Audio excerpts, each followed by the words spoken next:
Bonsoir à toutes et à tous. Donc, je vais commencer moi par me présenter. Je ne suis pas né en Île-de-France, mais comme beaucoup de jeunes Français, au moment de trouver un emploi, je me suis tourné vers notre belle et grande région et j'ai trouvé un emploi dans le secteur associatif. Et après quelques années, j'ai été appelé par Pierre Gosselin, le député, ancien député et maire d'Ivry qui nous a quittés en début d'année pour travailler à son cabinet. J'ai travaillé 9 ans à ses côtés, 9 ans d'apprentissage très important sur ce que c'est que la relation d'un élu avec les citoyens. Et puis depuis 2011, mes camarades du Parti communiste m'ont demandé de devenir le responsable de la fédération du Parti communiste. Et aujourd'hui, c'est le travail que j'effectue au quotidien. Je suis par ailleurs adjoint au maire au Kremlin-Bicêtre en charge de la voirie, des espaces verts et de la propreté. Et j'ai une responsabilité nationale au niveau du Parti communiste sur les questions de sécurité et de police. Quelques mots évidemment pour commencer sur les attentats qui nous ont tous marqués. Et j'ai envie de commencer par vous remercier de votre présence. C'est ce que je dis dans toutes les rencontres publiques que je fais, c'est que je crois que à présent, chaque fois que les Françaises et les Français pourront éteindre la télé, sortir de chez eux, se retrouver pour parler, échanger, discuter, ils feront œuvre de salut public, ils feront œuvre de cohésion, d'unité pour le peuple, et que cette cohésion ne saurait être de façade et qu'elle demande aussi le débat. Évidemment, beaucoup d'émotions et de douleurs comme tout le monde, et puis d'inquiétude face aux nuages lourds pour la France, pour le monde entier, puisqu'on voit bien que les attentats ne touchent malheureusement pas que notre pays, inquiet aussi du chaos au Moyen-Orient, chaos qui nous inquiète la liste que j'ai l'honneur de conduire en Val-de-Marne depuis longtemps. C'est ce qui d'ailleurs explique la présence en deuxième de liste d'une jeune femme de notre département qui est une militante du peuple kurde, de la cause kurde, parce que depuis longtemps nous disons que ceux qui les arrêtent sur le terrain, ces monstres de Daesh qui ont surgi dans le chaos laissé par notamment les interventions américaines en Irak, ceux qui les arrêtent, ceux qui les font reculer aujourd'hui, c'est le peuple kurde, et que peut-être qu'il est temps de tourner les yeux vers ce peuple qu'on a un peu trop mis de côté. D'ailleurs, je me félicite d'entendre aujourd'hui François Fillon et d'autres responsables politiques le dire à leur tour. J'en viens aux questions de région. Nous reprenons effectivement le débat. Il est nécessaire. Effectivement, il fallait maintenir cette élection, dire que nous ne remettions pas en cause notre démocratie dans ce moment difficile. Mais si on veut vraiment ne pas remettre en cause la démocratie, alors il faut qu'il y ait aussi le débat qui accompagne la démocratie. Sinon, encore une fois, nous sommes dans la façade. Donc je me félicite et je veux féliciter le Forum Nogentais Citoyens 94 d'avoir maintenu ce débat. Et puis, je veux vous dire quelques mots peut-être des axes qui sont pour nous importants. Tout le monde félicite à raison l'action des forces de police, de l'armée, de la justice depuis quelques jours, avec enfin des promesses dont on verra comment elles seront appliquées, de renforcement de ces services publics. Autre élément, on a enfin découvert, et vous savez que nous, ça fait un moment qu'on le dit, qu'il y a quelque chose qui est enfin supérieur au pacte de stabilité, à cette pensée de la politique publique qui ne fait que regarder les bilans comptables à court terme, à dire oula, attention, on s'endette, attention, il y a des emprunts, attention, on dépense trop, au lieu de se dire que si on veut construire l'avenir, eh bien oui, il y a des moments où il faut faire des investissements lourds. Le métro parisien a été construit sur un emprunt de 100 ans. Voilà. La population a décidé d'emprunter sur 100 ans pour se doter d'un équipement qui lui permettait de regarder vers l'avenir. Et donc je pense qu'il y a un moment où peut-être qu'il faut qu'on se repose des questions comme cela, étant donné que cette région a bien grandi. Mais il y a d'autres services publics dont on a, je crois, pas assez souligné les mérites et dont on ne parle pas assez, voilà, qui pour moi, pour nous, font partie de ce pacte de sécurité. C'est évidemment tous les services publics de santé qui ont été, on le sait, héroïques pendant le week-end des 14 et 15 novembre, et qui ont eu le malheur d'apprendre mardi qu'on amputait encore le budget de la PHP de 140 millions d'euros. Ils nous disent, ces salariés de l'hôpital, que si jamais l'explosion qui était prévue à Saint-Denis avait été malheureusement réussie par les djihadistes, probablement que les urgences de nos hôpitaux n'auraient pas été en capacité d'amortir ce qui s'est passé. Je crois donc qu'il faut les écouter eux, et puis aussi écouter tous ceux qui font société, tous ceux qui créent notre société. C'est d'ailleurs un des rôles, je crois, de la région, de par le logement, le transport, les lycées, l'emploi, d'être l'organisme d'organisation du fait de faire société ensemble, parce que c'est comme cela, je crois, qu'on répondra le mieux. C'est ce qui fait que, pour notre part, pour ce qui est des transports, on se félicite de l'arrivée de la zone unique depuis le 1er septembre, mais que nous pensons qu'il y a besoin de bien autre chose. Notamment le Grand Paris Express, dont j'entends que oh, c'est trop cher, c'est trop cher. Ça fait des années et des années. Il y a eu d'ailleurs des dizaines de milliers de Val-de-Marnais qui sont exprimés. Tous les maires du Val-de-Marne, quelle que soit leur couleur politique, s'étaient engagés pour enfin gagner ce métro de banlieue à banlieue dans notre département. Nous l'avons gagné, il est inscrit. C'est un projet d'avenir. C'est quelque chose qui nous permettra de vivre mieux dans l'avenir. Il faut maintenant, je pense, tout faire pour qu'il puisse se réaliser.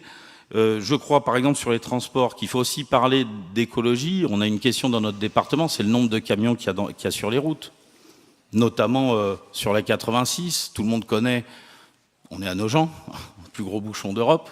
On sait bien qu'il est dû en grande partie aux camions. Je m'arrête là. Alors, moi, il y a deux choses. On nous a parlé de millefeuille territorial pendant des mois et des mois, en oubliant que c'était un très bon gâteau. Et puis là, on nous resserre le pharaonique en oubliant que les pyramides sont toujours là. Plus sérieusement, le Grand Paris Express, c'est pas parce qu'il y avait rien, c'est parce qu'il fallait voir plus grand. Parce que rajouter une ligne de bus par-ci, bricoler quelque chose par-là, évidemment il faut le faire, mais il y a un moment, si on veut vraiment répondre à une région de 12 millions d'habitants, on peut pas le faire sans créer une infrastructure nouvelle. Donc il faut créer une infrastructure nouvelle. Et ça n'a rien de pharaonique, c'est juste la réponse aux besoins aujourd'hui d'une population qui a évolué fortement dans cette région. Donc il y a un moment, faut aussi regarder les choses. Ou alors, on veut faire de la politique à la petite semaine, on fait de la bonne petite gestion, voilà, et on oublie que répondre aux besoins, c'est prendre en compte les évolutions de la société et du nombre d'habitants aussi, tout simplement. Voilà. Autre point sur lequel je voulais réagir. Le Front National nous dit que les entreprises manquent de fonds propres. Les entreprises, aujourd'hui, en Ile-de-France, elles manquent surtout de commandes dans leur carnet de commandes, parce qu'il n'y a plus assez de commandes, notamment du fait du manque d'investissement public, qui représente 76% de l'investissement public en France, pour ce qui est des collectivités territoriales, et ils n'ont plus accès au crédit, parce que les banques servent le kiki. Donc c'est ça le problème, par exemple, sur l'économie. Excusez-moi pour le terme. Voilà, donc c'est ça, par exemple, la question. Donc qu'est-ce qu'il faut pour faire ça? Tiens, deux idées. Aujourd'hui, il faut faire mieux, cela dit, que ce que fait la région sortante. Aujourd'hui, on ne rénove que 400 logements par an au niveau thermique et phonique.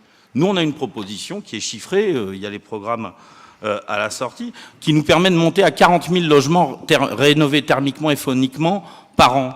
Nous, on a une proposition qui nous permet d'aller à 100 000 logements construits par an. Tout ça, ça crée 2 millions d'emplois dans notre région. Et 2 millions d'emplois dans notre région, c'est évidemment du chômage en moins, de la souffrance sociale en moins, et c'est surtout aussi de la création de richesses qui permet de financer d'autres choses. Donc il y a un moment, il faut voir grand parce qu'il faut relancer la machine. Si on veut créer vraiment des conditions de vie meilleures pour tous ceux qui habitent cette région, il va falloir voir grand. Et il y a les moyens, il y a 630 milliards de PIB dans la région tous les ans qui sont créés. C'est c'est évidemment la meilleure de France, mais par exemple c'est 2 fois le PIB du Portugal. Donc normalement, si on prend 1% de ça, vous voyez déjà, on double le budget de la région. 1%. Voilà.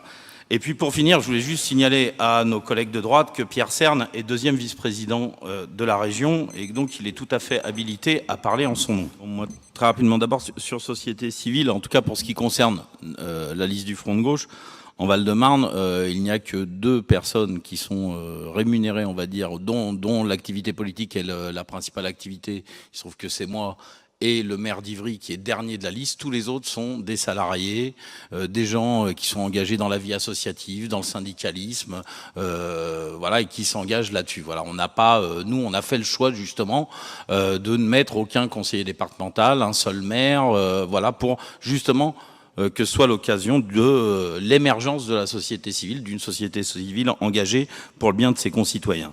Sur les AC, la vision que vous développez n'est pas celle, en tout cas, qui est la nôtre, du tout. Pour nous, il faut effectivement de l'emploi, il faut du logement mixte, d'ailleurs, et il faut aussi des espaces verts, des espaces de vie. Ça doit être des espaces de vie qui se construisent à partir de ces gares. En tout cas, c'est notre vision. Par exemple, nous avons refusé aussi bien l'OIN qui a été prévu à Choisy, qui devait bouffer la moitié du parc départemental de Choisy pour construire des logements, que celui qui était prévu à la Courneuve, dans le grand parc départemental de la Courneuve, pour construire là aussi des milliers de logements. Donc on n'est pas du tout dans cette logique-là. On n'est pas non plus dans une logique de densification à outrance. Par contre, il y a aujourd'hui un mal logement dans notre région qui exige qu'on en construise. Je viens sur le logement social. Moi, j'entends, on balance des pourcentages. On va en balancer un pour commencer. Il y a 60% des habitants de l'Île-de-France qui sont éligibles au logement social. 60% des franciliens sont éligibles au logement social. Donc moi, je veux bien qu'on se fasse peur en disant 20, 25, 30, 35.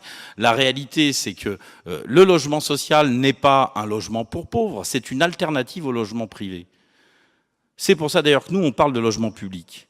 Et qu'à un moment, il y a aussi la possibilité que la société, elle décide que, bah oui, il y a du logement, on n'est pas obligé d'avoir comme ambition et objectif total de vie d'être propriétaire de ce logement. On peut faire d'autres choix dans la vie et la société, elle organise ça. Et après, effectivement, elle répond aux problèmes sociaux.